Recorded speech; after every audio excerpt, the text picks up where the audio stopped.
Hey guys, Ivan36SS here. Just wanted to do something a little different today. I thought it would be kind of cool to show you my Arrowhead collection. It's not a really huge collection or anything, but it's pretty cool. All of these here came from this area. They were found here in Cannon County in Tennessee. These were all found by a friend of mine. Around his property, I guess. But these here are probably going to be the oldest out of the group. I'm pretty sure these are mid to late archaic, which are around 6,000 to 9,000 years old. And these are what they call the Kirk corner notch. A lot of them are broken. But I mean, come on, they're 6,000 to 9,000 years old. They're going to get broke somewhere along the way. But some collectors would just discard this stuff as what they call scrap. But I would never do that because I mean, to me, it's a native artifact. But anyway, I mean, the rest of these here, these are pretty nice actually. These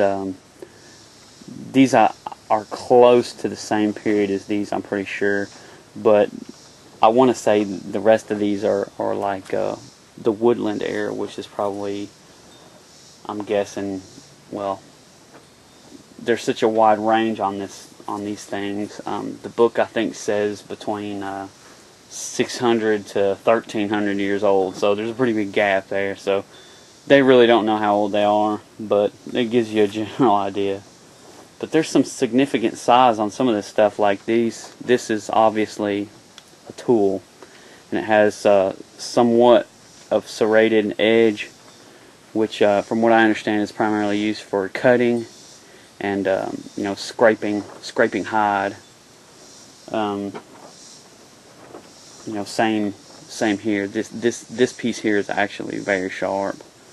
There's another serrated scraping edge here, which is it's pretty cool. You can tell these have been used a lot.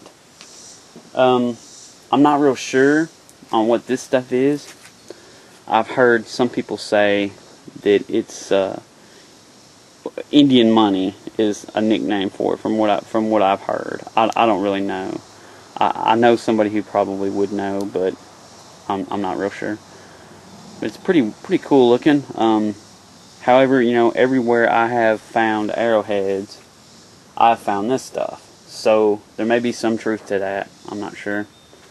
But to me, it looks like it's kind of like natural jewelry. So maybe that's why. Maybe that was their attraction to it, was for beading, stuff like that, for jewelry. Not sure, but that's that collection. And to give you an idea, the location here, we're in Cannon County is basically the foothills of the Cumberland Plateau. So, I guess you could say we get a lot of runoff. But if you were to go on top of one of the hills here and just kick some dirt and grass back and all that, this right here is pretty much what you're going to see. It's just real churty, flinty, and especially if you're at the bottom of one of these hills. Like at my house, I get a lot of runoff from the tops of these hills, and my yard is just full of this stuff. But it's weird, very churty, very flinty. But so it's kind of hard to find arrowheads here. I mean, you see pieces like this that are chipped. You think, oh, well, look, it's an arrowhead, but no, it's just broken stuff. But anyway, that's that side of the collection. This is what he has found here. I'll adjust your camera and I'll show you some of the stuff that I found. Okay, this is my side of the collection here. Some stuff I picked up around my place. This is obviously this is a white-tailed deer antler. It's a shed. It's a seasonal shed. Time of the year the deer they shed their antlers, and of course they grow new ones and they get the felt on them, scrape it off, blah blah. But Anyway, this was pretty cool. It's not that old, but obviously, I wanted to set it out because this is actually an important tool for Indians. They use antlers a lot, and I'm pretty sure people like Army Stinger would probably still use stuff like that, because I think he does like chipping on flint. But anyway, that I thought was cool. But this piece here, from what I understand, this is what they call a flint core. This was found in pretty much all of my collection. Was found in White County, Tennessee, which is right on the Cumberland Plateau, and it's the beginning of East Tennessee, basically. But a lot of Indians are in and from that area. From what I understand, the core of this would be full of flint. When you find these whole, they look like big bones, but you break them open and there's flint in them. It's like a flint core. I don't know, but they obviously would scrape that out or crack it out somehow. But I thought that was pretty cool. And again, there's probably truth to that old theory, because there's more of this stuff, the Indian money, so to speak. All of this was found there, White County. And also, the country in White County is very cool, because there are some pretty important river systems in White County. I know the majority of my collection was found near the Calf Killer River, which in that vicinity comes together with the Caney Fork River. From what I understand, their beliefs, where two rivers join is sacred land. So anyway, the terrain there it's kind of hilly. It's not. It's a little bit more drastic there, I guess, more vertical drop. But there are a lot of limestone formations there. There are a lot of bluff overhangs near to the water, which are natural shelters, and these tribes were encamped there. And I've actually found this. This is pretty awesome. This is an actual piece of pottery. Me and some friends had excavated it, and we tried to remove it. Of course, it just, us being dumb kids, it just kind of fell apart. But this was salvaged from it, and it was pretty cool. I've had this for a very long time. But the earth there underneath this overhang is just real ashy from all of the fires. I'm assuming that they had built there. We pretty much just dug with our hands and sift through the ash and could find this stuff really easily. But these are some items here, that were found in that ash also. Like these are deer teeth, like the jaw and teeth of a deer, and looks like some. I don't know if these are teeth, like maybe canine teeth or claws. I don't know. But some tools also there, some scraping tools. You get that where you can see it.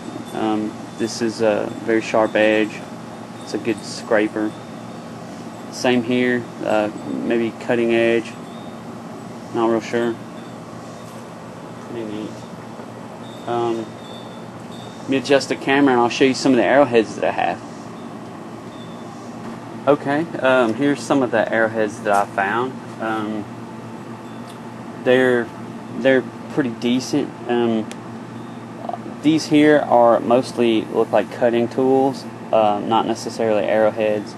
Which, the arrowheads are actually, there's actually not that many. Most of these are cutting tools. Another thing, from what I understand, with this particular kind, this is a blunt. Some collectors call these stunners, Their theory is that they're just made blunt to stun the animal, not to kill it. I'm not real sure about that. I mean, archaeologists, they seem to think that these were broken points that they made into a blunt edge, and then they used these for scraping as well, like hide and stuff like that. Again, the archaeologists say that the blunt edges have excessive wear on them, so I'm probably going to go with the archaeologist on that. To me, that just seems more logical. I mean, why would you want to stun an animal? I mean, that's pretty much your survival. I don't know. I could be wrong.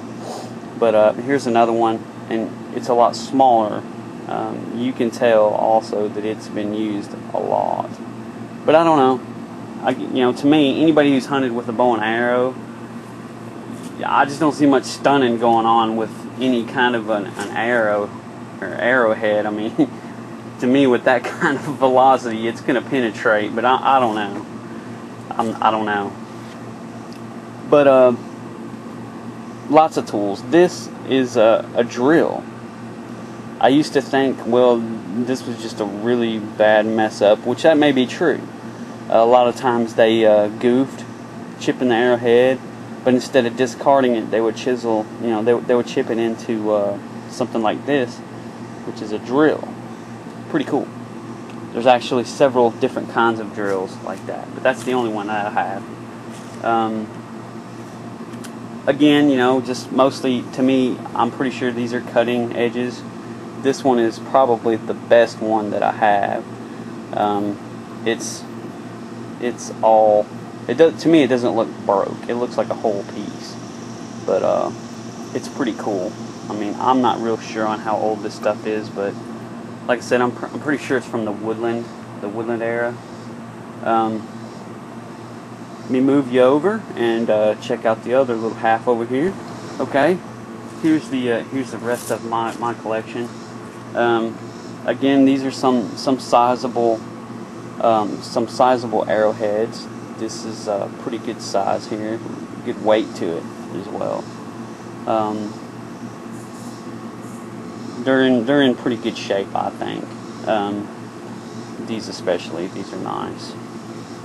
Just to kind of give it some scale. To me, that one's really pretty. Looks really good. The grain of the flint is just pretty neat to me. Again, woodland era. And these, like I said, all came from White County, Tennessee. And from what I understand, the majority of the Indians there were woodland Indians and Cherokee Indians. These are more for killing. These are more your arrowhead type arrowheads. They're smaller. Of course, they're a lot more aerodynamic. These teardrop shapes for larger game. They're pretty sharp on the edges. These, which were, I hear them called warheads, but obviously this one has two very good points on it. The tip is broke. The one point is broke on it, but you can tell those are made for damage. This, by far, is my most valued arrowhead, but this one to me is near perfect. I mean, it's a very beautiful dark flint. It's notched really good. It doesn't have hardly any stress fractures in it. There's one here, but I don't know how that devalues it, but I really like this arrowhead. This was found in White County. Sifting. I was just sifting through that ash that I was telling you about. But what's really cool, I don't know, if I'm not mistaken, these were found. I found these actually in a field after they had plowed the earth. I was just walking along the field and found these that were churned up. some of them I found, you know, along the river banks of the Calf-Killer River. But anyway, that's that's my collection. I don't want to ramble on about it. But also, I want to show you this book that I have. Let me adjust the camera and I'm going to show you that. Okay, this is the Overstreet Identification and Price Guide to Indian Arrowheads. It's a very good book. It has a lot of details. It tells you how to grade your points, how to grade your arrowheads. Lots of different steps there in the process. And it has your ruler here for your measurements. It has your cultural periods. It's, like I said, it's a pretty detailed book. It's pretty awesome. There's a lot of stuff in here. It has your the Eastern Seaboard section, which is the regions that the arrowheads are mostly found in. I think the region here is going to be the Eastern Central region. Right here, of course, there's Tennessee. So pretty much all of the arrowheads that I have on this table have been found in this section, you know, in this section in the Eastern Central. So these guys got around. What's really cool about this book is when you start looking through it and you start recognizing some of the arrowheads in it that you have. It's pretty cool, man. It's pretty cool to be able to match stuff up, knowing that, you know, you have something that's that old in your hand. I mean, to me, that's pretty cool. But like I said, when you start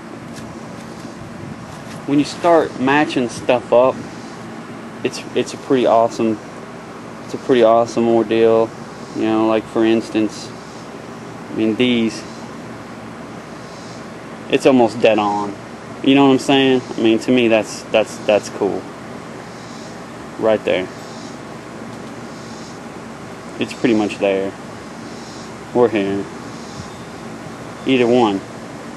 To me, that's 100% identification. And that is late woodland to Mississippian, which is 600 to 1300 years before present time. So, there you go. That's an old artifact to me. But there are a lot older. There's a lot older arrowheads than that. Like I said, it's just a cool little hobby if you're really into this kind of stuff, and you don't have a way to identify it. This is the book to get, because it goes into really good detail. It's easy to read. But that's it, guys. I hope you enjoyed it. Thanks for watching. I will talk to you guys a little later. Thanks a lot. Rock on.